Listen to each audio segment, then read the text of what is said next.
Hello.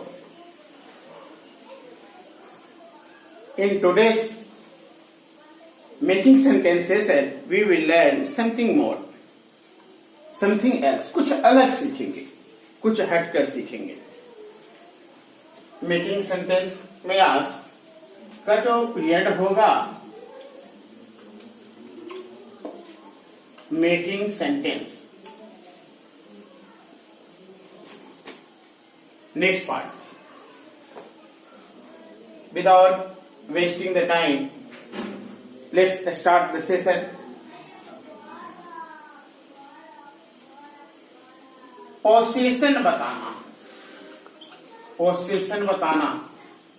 Possession जिसको हम कहते हैं स्वामित्व, स्वामित्व अधिकार.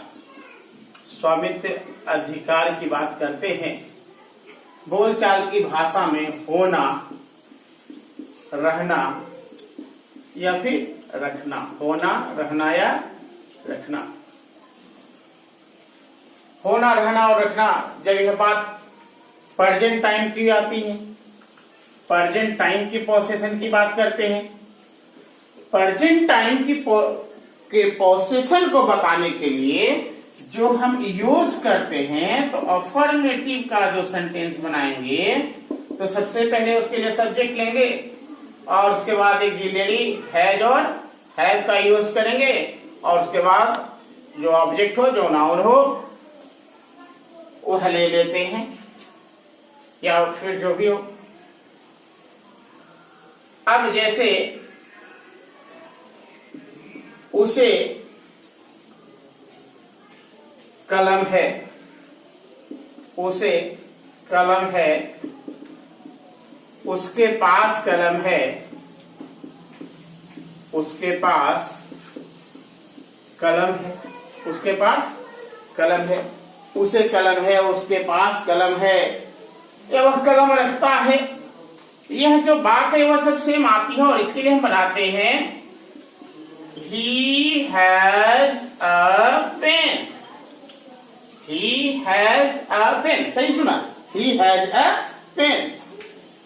अगर यह जेंडर चेंज होती, फेमिनिन जेंडर की बात होती, किसी औरत लड़की के पास होती, तो क्या हो जाता? She has a pen. बहुत आसान. और अगर यही प्लुरल नाउन की बात होती, बच्चों के पास खिलौने हैं, तो क्या हो जाता? Children have toys.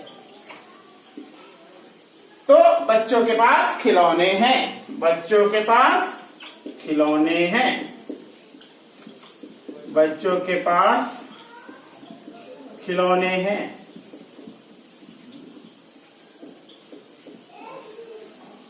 लेकिन यही सेंटेंस जब निगेटिव सेंस लेकर आते, यही सेंटेंस जब निगेटिव सेंस लेकर आए, मतलब निगेटिव आते हैं, तो जब हम इस सेंटेंस का निगेटिव करते हैं, सेंटेंस का जब निगेटिव करते हैं, तो इसके लिए सब्जेक्ट प्लस डू और does plus not plus have plus object का यूज करते हैं, प्लस ऑब्जेक्ट का यूज करते हैं.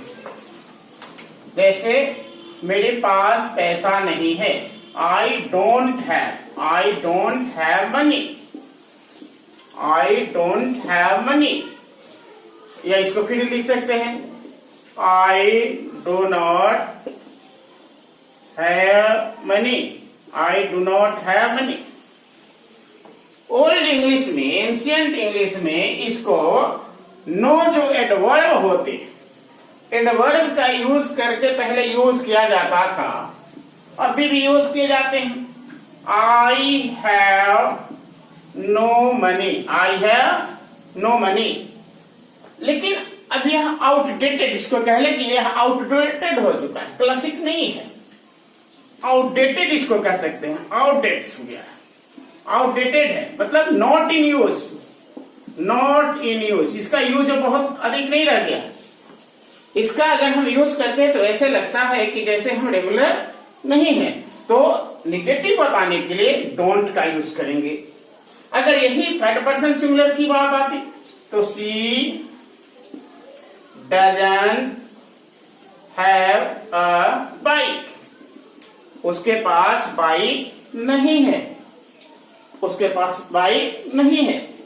तो इस तरह से सिंगुलर और प्लूरल के लिए देखें, ये जहां पर V1 और V5 की बात पहले से ही पढ़ चुके हैं, तो उस तरह का यूज करते हैं और आपको क्लियर हो गया होगा कि यह जो है वह V5 है और हैव जो है सो यह V1 है। तो फिर से एक बार ग्रामेटिकल टर्म में भी देखें तो आप समझ रहे होंगे। जब इसी सेंटेंस को इंट्रोगेटिव बनाने की बात आ जाती, इंट्रोगेटिव, हाँ प्रश्न वाला, इंट्रोगेटिव प्रश्न वाला सेंटेंस जब हम बनाते हैं तो क्या हो जाएगा, ये डू और डज आ जाता है, डू और डज आता है, फिर सब्जेक्ट आएगा, फिर हैव आएगा, फिर ऑब्जेक्ट आएगा, नोट ऑफ इंट्रोगेशन होगा, क्वेश्चन मार्क होगा। अब जैसे do you have money, do you have money, और do you have time, do you have time, do you have money. पहले हम पूछ लिया करते थे हैव यू मनी, लेकिन अब क्या, डू यू हैव मनी, अब इसकी यूज हम पहले से ही करते आ रहे हैं, यूज तो पहले से ही करते आ रहे हैं, लेकिन अब क्या है उसको हम ध्यान में नहीं रखते। जैसे यूज किया जाता है interrogative sentence with question word, जब हम करते हैं तो पूछते हैं ना, how many brothers and sisters do you have, do you have. ध्यान आ रही होगी कि जब हम भी जब कभी पूछते तो how many brother have you नहीं पूछते, how many brother and sisters have you नहीं पूछते, how many brothers and sisters do you have. तो यहाँ यही सेंटेंस जो है आ गया। तो हम जानते कि जब इसका क्वेश्चन वर्ड का यूज करते हैं तो question word plus interrogative word और प्लस सब्जेक्ट ले लेते हैं। हमने भी वही किया, कुछ अलग नहीं है, जो है बस वही है। अब इस पर थोड़ा सा वर्कआउट कर लेते हैं।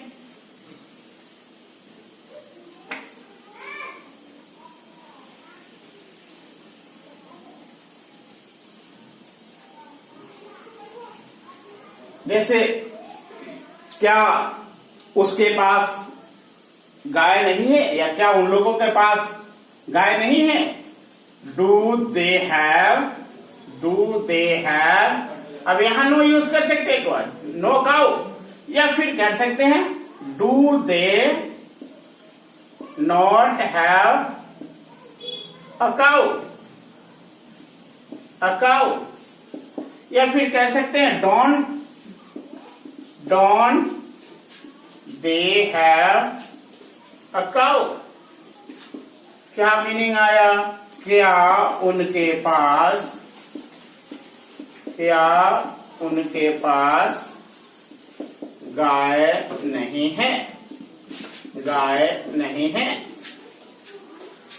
अब इस तरह से जब करते हैं, अब यही इंट्रोगेटिव प्रोनाउन की जब चर्चा करें तो पूछ सकते हैं ना, who has money, who has money, किससे पैसा है या किसके पास पैसा है, किसके पास पैसा है। समझ गए होंगे। अब यही जब घटना पास्ट टाइम की हो, पास्ट के पोसेशन को बताने की अगर बात आ जाए, पास्ट के पोसेशन को बताना और आसान, बस उसमें उसके लिए अफर्मेटिव में क्या करते हैं,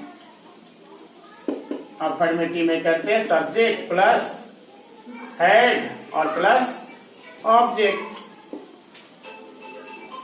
तुम्हारे पास कार नहीं है, पहले बात है तुम्हारे पास कार नहीं था, ऑब्जेक्ट प्लस था, ऑब्जेक्ट प्लस क्या है, था। तो तुम्हें कार नहीं था, यू हैड, पहले तुम्हें कार था, you had a car, you had a car, तुम्हारे पास कार थी या तुम्हें कार थी, तुम्हें कार थी, या फिर तुम्हारे पास कार थी, तुम्हारे पास कार थी, तुम्हारे पास कार थी। अब फिर क्या है, इसी का जब हम निगेटिव कर लेते हैं तो फिर वही नॉट लग जाएगा। अब यहाँ नॉट लगाएंगे तो यहाँ डीड का यूज करेंगे और फिर ये नॉट का यूज आएगा, फिर हैव का यूज आएगा, फिर ऑब्जेक्ट आ जाएगा। अब क्या हो गया, तुम्हारे पास कार नहीं थी, तुम्हें कार नहीं थी, you didn't have a car, you didn't have a car, तुम्हारे पास कार नहीं थी। अब यही चीज को ओल्ड इंग्लिश में कैसे यूज करते हैं, ओल्ड इंग्लिश में क्या यूज करते हैं, you had no car, you had no car. तो इस तरह से हम अंतर देखते हैं। फिर जिस तरह से हमने प्रेजेंट को एंजॉय किया, इंटरटेन किया, इसको भी हम उसी तरीके से एंजॉय करते हैं, इंटरटेन करते हैं। नेक्स्ट, अब पोसेशन फ्यूचर टाइम की करते हैं। फ्यूचर टाइम की अगर पोसेशन की बात करें, थोड़ी सी अंतर तो आएगी, और वह अंतर क्या होगा, मॉडल वर्ब का। आप अच्छा जानते हैं मॉडल वर्ब, तो फ्यूचर की बात आएगी, ऑब्जेक्ट प्लस गा की बात आएगी, गा गे गी की बात आ जाती है। उसे पैसा होगा, उसे पैसा होगा, या उसके पास पैसा होगा, या वह पैसा रखता होगा।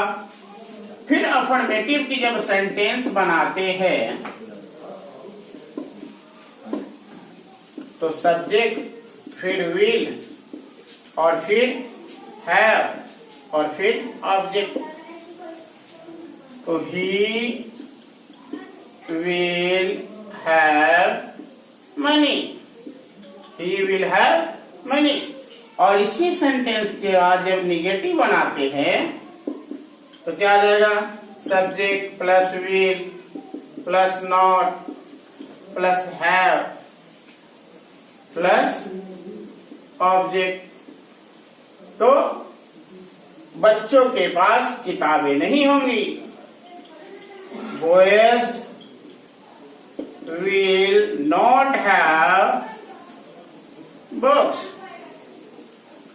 और विल और नॉट का अगर कंक्रेशन करते हैं तो बना देंगे, boys won't have books, won't have books. तो इस तरीके से अगर इंट्रोगेटिव करना हो तो विल को एक्सट्रैक्ट कर लेंगे, बाहर निकाल लेंगे, फर्स्ट ऑफ ऑल यूज करेंगे, किसी भी सेंटेंस में इंट्रोगेटिव हो जाएगा, और उसी तरीके से पूरा का पूरा आपका सेंटेंस बन जाएगा। अब इसमें थोड़ी सी इम्फेटिक की चर्चा करते हैं। अगर सेंटेंस इम्फेटिक करना, दबाव देना, स्ट्रक्चर है ये, थोड़ी सी अंतर आएगी, ध्यान देंगे, थोड़ी सी अंतर आएगी। जैसे सेंटेंस है उस पर इम्फेटिक करते हैं, इसको इम्फेटिक, इम्फेटिक की बात करते हैं, जोरदार बनाते हैं, है ना, जोरदार प्रभावकारी बनाते हैं। जब उसको प्रभावकारी बनाते हैं, जोर देते हैं, दबाव देते हैं। अब यही सेंटेंस है, सेंटेंस उसके ही, है ना, उसी के पास पैसा है, उसी के पास पैसा है, बातचीत में होती है, उसी के पास पैसा है, मेरे ही पास चाबी है, लड़कों को ही जिम्मेवारी। इस तरह से जब हम करते हैं कोई भी बात, रेस्पॉन्सिबिलिटी की बात आ जाती है। अब यह जब अफर्मेटिव जो है वह सबसे पहले सब्जेक्ट होगा, और फिर यहाँ डू और डज होगा, और फिर ये हैव होगा, और फिर ये ऑब्जेक्ट होगा। तो अब ये डू कहाँ होगा, जहां जहां हमने V1 लगाया और जहां V5 का यूज करते हैं, क्लियर हो गया होगा। तो जहां जहां एम और आर का यूज करेंगे वहां डू, और जहां जहां इज का यूज करते वहां डज का यूज करेंगे। जैसे उसी के पास पैसा है, he does have money, he does have money. और वही बात आ जाती, लड़कों के ही पास किताबें हैं, तो बॉयज डू हैव बुक्स। एक बात का ख्याल रखना है कि इसका निगेटिव नहीं होता, ये इम्फेटिक जो बना रहे इसका निगेटिव नहीं होता और न ही इंट्रोगेटिव होता है। यही चीज अब पास्ट की बात हो जाए, उसी के पास पैसा था, उसी के पास पैसा था, उस कंडीशन में हम ये डू और डज को हटाएंगे और यहाँ डिड का यूज कर लेंगे। यहाँ पर डिड का यूज करेंगे, ये हैवी रहेगा। तो क्या होगा, उसी के पास पैसा था, he did have money, he did have money, boys did have books. तो इस तरह से सेंटेंस बनाते हैं। और एक और इसमें थोड़ी सी इंप्रूवमेंट करेंगे, थोड़ी सी प्लस करेंगे। अब ये 3 समझ लिए। अब आती है बात, कभी कभी हम इम्फेटिक बनाने के लिए कुछ और लगाते हैं, जिसको हम कहते हैं टैग। क्या कहते हैं? Tag, question tag. Question tag तो हमें ग्रामेटिकल टर्म समझना नहीं है, बस यही समझना है कि जिस सेंटेंस में हाँ हो, मतलब अफर्मेटिव हो, अफर्मेटिव हो, उसमें एक्सिलरी के साथ नॉट और उसके बाद प्रोनाउन ले लेते हैं। क्या ले लेते हैं? प्रोनाउन लेते हैं, सब्जेक्ट ले लेते हैं। सब्जेक्ट को आप अगर प्रोनाउन है तो प्रोनाउन, और नहीं तो प्रोनाउन लेते हैं जो नाउन रहता है। और इसी में अगर सेंटेंस क्या हो, निगेटिव सेंस का, निगेटिव सेंस का हो तो एक्सिलरी वर्ब लेते हैं और फिर प्रोनाउन ले लेते हैं अकॉर्डिंग टू सब्जेक्ट। ये अफर्मेटिव और निगेटिव का सेंस देखना है, इसका सेंस देखना है। अब यह चाहे प्रेजेंट की हो, पास्ट की हो या फ्यूचर की चर्चा कर ले, जो भी हो, इन तीनों में ही। अब जैसे देखते हैं, तुम्हें पैसा है ना, तुम्हें पैसा है ना। अब क्या स्ट्रक्चर बनेगा? You have money, you have money. अब यहाँ क्या कर सकते हैं? अब यहाँ है अगर यूज आया है तो इसको 2 तरीके से बनाएंगे। या तो हम डोंट का यूज कर लेंगे, डोंट यू, या फिर आप चाहो तो इसी को डायरेक्ट निकालो तो आप क्या हो जाएगा, हैवंट यू, हैवंट यू। अब जैसे चर्चा की है कि अगर यहाँ नाउन होगा तो क्या होगा, बॉयज हैड बुक्स। अब ये पास्ट की बात हो गई, पास्ट की बात हो गई।